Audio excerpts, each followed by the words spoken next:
Welcome back to Good Morning LaLa. And on Thought Thursday, we're so excited to have David Ankin, star of Toy Makers. How are you, honey? Doing fantastic. Yeah? Great to be here. Yeah. It's a good Happy to morning have on you. Good We're Morning LaLa, so right? excited. You know, I love to drive fast and take chances. People might not know, but I'm a car girl. Let me tell you something. In this town, that's saying something. You have to drive fast. And you have to take chances. right. Driving around here is crazy. It's true. It is You would just stay at home if you weren't up for it. You got to go out into like if you're turning ever, you just got to go out in between all the traffic. It's like no one's Yeah. going to stop you. Listen, they don't use blinkers. They use horns. That's right. That's right. I've been here for True. 36 hours. Use a horn and move. You know, you have such an interesting personal journey. I read that you were born in the Midwest, Yeah. raised in Indiana. What brought you to Los Angeles? Now you're in the Carolinas. Tell us about your personal journey. The show's based out of North Carolina, and really we're on a media tour, living every kid's dream. I mean, I'm on Good Morning LaLa. Come on, you and the Oscars this weekend on the red carpet. I mean, it's humbling. We're blessed, truly blessed. So. Yeah. So tell us about your journey. What does it look like? How did you make it? I don't have a clue. Whoever thought I'd ever been here is amazing to some me. footage. But for me, it was just growing up wanting that poster on the wall, if you will. Yeah. Everybody wanted, and I say it all the time, my poster happened to be a Lamborghini with Farrah Fawcett sitting next to it. I'm an old man, and you couldn't afford the Lamborghini, and you couldn't pay for it. That's for her either, probably. Yeah. So I had to learn to Makes such a build that taste. car, and I found that the car got me the girl. So Yeah. it was, That worked for you. that's really how it come about. So. You're a man of faith, I can tell. I truly blessed. Yeah. So tell us about the show Toy Makers. We're a little different than most shows. We don't do a lot of arguing and complaining, and the big thing for me is I don't cater to any one thing. We do bikes, trucks, cars, fast cars, OEM cars. I do a one-off build every year that we build every inch of the car, from the body to the chassis to the wheels. I mean, the seats, we don't go buy a seat and put it in. We'll build the seat. So it's an amazing thing for me to really push the envelope of what bad is. Yeah. Because everybody can buy an OEM car. You can buy the nastiest OEM car in the world and go fast. But to build it and roll up into a group of $200,000, $300,000, $400,000 cars, and if them guys get out and walk over to your car, it's an amazing thing. Yeah. Wow. So do you have like a favorite build, and most exciting, rewarding moment? Stole my question, Jazz. That's I'm dying to ask him that. Honestly, it's a fair question. Everybody asks me that, and I say the same thing all the time. I haven't built it yet. Every time I'm getting finished with like the season finale car this year, I'm 18 months in building a car. So my next favorite build is on the jig. I'm building it as we speak. So I constantly am pushing the envelope. There's not any one thing I like. Depends on the event I'm going to and who I'm around and what I'm doing. So. Yeah. Wow, you're living the dream. Oh, truly. Yeah. With so many cars, what was your first car you ever had? There was two, really. I had a Camaro and a Mustang back in the day. Oh, you were living the dream. I know. back then. Yeah, well, no, they were. I had a Geo Metro. Bought it at an auction. Had to sell it a month later because it sucked. But I'm an old man, so back then they were prevalent, just an old beat-up 68 Camaro, an old beat-up 71 Mach 1, and they were $100 cars. Legitimately, I got the Mach 1 because the guy said the motor was blown up, and I'm looking, going, that motor ain't blow up. The solenoid was bad. So he sold it to me, and I literally jumped over the solenoid with a screwdriver, fired it up, and drove it home. Wow. And he was all upset. So thank God my dad was a car guy, and I could look at it and knew the motor wasn't bad. So. Did you ever expect you to have this kind of success with the show? Absolutely. With the show, I didn't know. I never wanted to be in TV. Really? Honestly, it just wanted to build a brand, a legacy. Yeah. I always say it all the time. I'm not a smart man. I'm a dedicated man. I work hard. I'm persistent, good at what we do.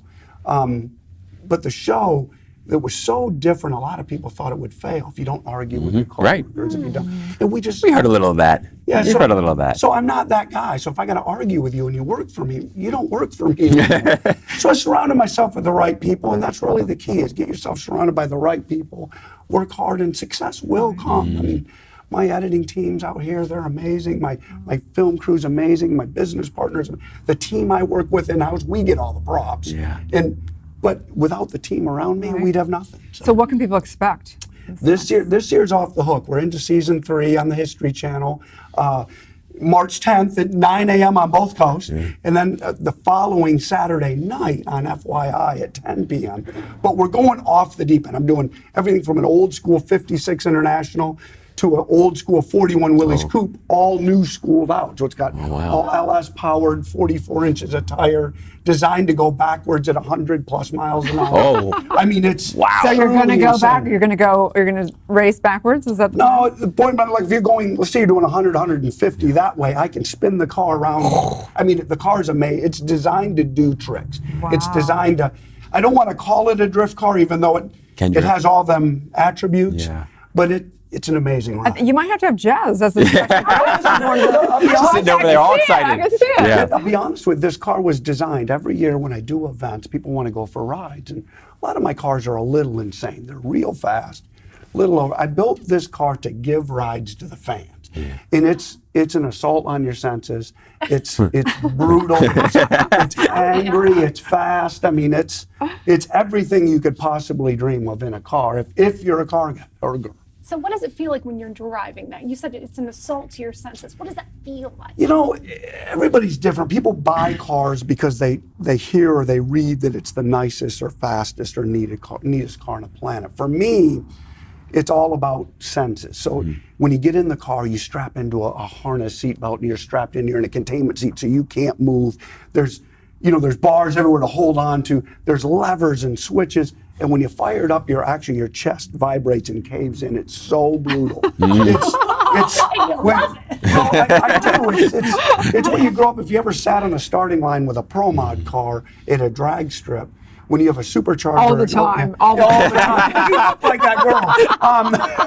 But the point, to take that to the fan, most people would never get in a car that's got 1,000 horsepower, 2,000 horsepower, 3,000 horsepower, and to give that to somebody that would never experience it and actually strap you in and realize it the first time we're sideways at 80, 90 miles an hour, and you actually feel safe. And it's most people say that's not safe. But in an OEM car, it doesn't feel safe. The car's not designed to do that. Our cars are. So at 100 miles an hour sideways, you're literally having a conversation and talking. Wow. And it's a different feeling. You That is really incredible. love your fans. And earlier in the show, you mentioned your legacy. What do you want that to be, Dave?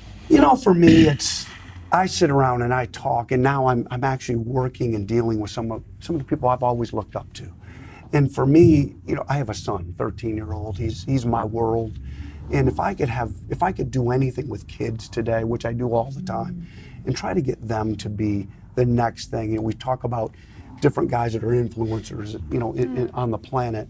I'd like to influence just young kids to work hard. Do what you can do anything in life. Look, I'm sitting here at Good Morning LaLa.